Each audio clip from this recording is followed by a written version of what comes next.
Look who's back with us, ranking member of House Budget, Congressman Jason Smith. So you just heard that report, right? Elon Musk is, it's good to see you, Congressman. So censoring the New York Post Hunter Biden laptop story, Musk is going after that. Does this come to the level of election interference? You know, I don't know if it does, but without a doubt, it created where truth and information, well, basically truthful reporting was not allowed. It's shameful that Twitter banned the New York Post story, which later then was found out to be completely true. And that was 2 weeks before the election. So that's for the viewers to decide. But clearly, having freedom of speech and freedom of press is what this country is all about.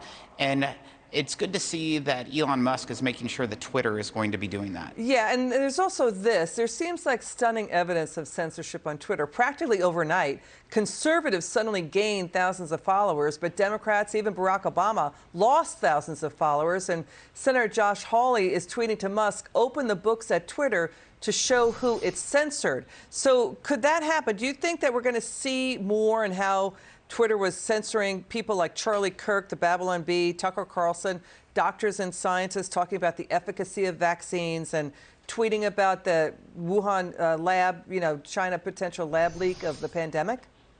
I mean, censoring free speech, I hope, is over on Twitter. And I believe that that's going to be the case when you talk about Elon. The fact that the Iran leader, the fact that the Taliban is able to be on Twitter, but our former President Trump was banned, it just doesn't make sense. And so hopefully it's going to be a fair place for free speech. And I think Senator Hawley has some really good points. And it would be great for this information to be out there. I mean, people are coming to Twitter, Liz, is because it's been all over the news that Elon bought it and they believe in his leadership. And it's been a go-nowhere stock since it IPO'd in 2013. It's been a flatline trading range for a long time. Now we've got Democrats led by Obama and Senator Ed Markey. Congressman, they're suddenly saying the government must regulate Twitter.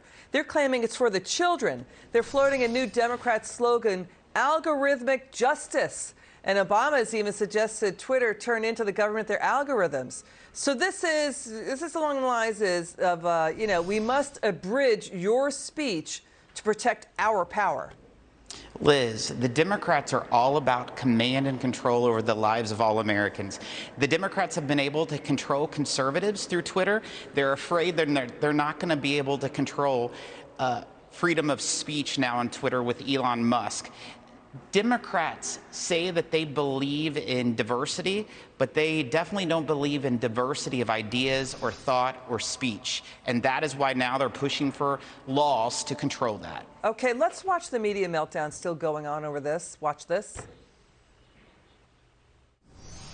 Misinformation and disinformation could be amplified. I don't trust Elon Musk to make Twitter better for women at all. It seems to me that it's about free speech of straight white men. If you own all of Twitter or Facebook or what have you, you don't have to explain yourself. You don't even have to be transparent. You could secretly ban one party's candidate.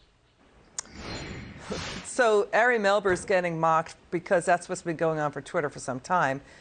But if it doesn't comport with what your beliefs are in the world of journalism for some media people, then they're not going to report it. So that's also what's been going on. And the idea that somehow what's going on Twitter is racist, I mean, with Elon Musk, not sure how that plays. Your final word. It's so ridiculous. The Democrats should want freedom of speech.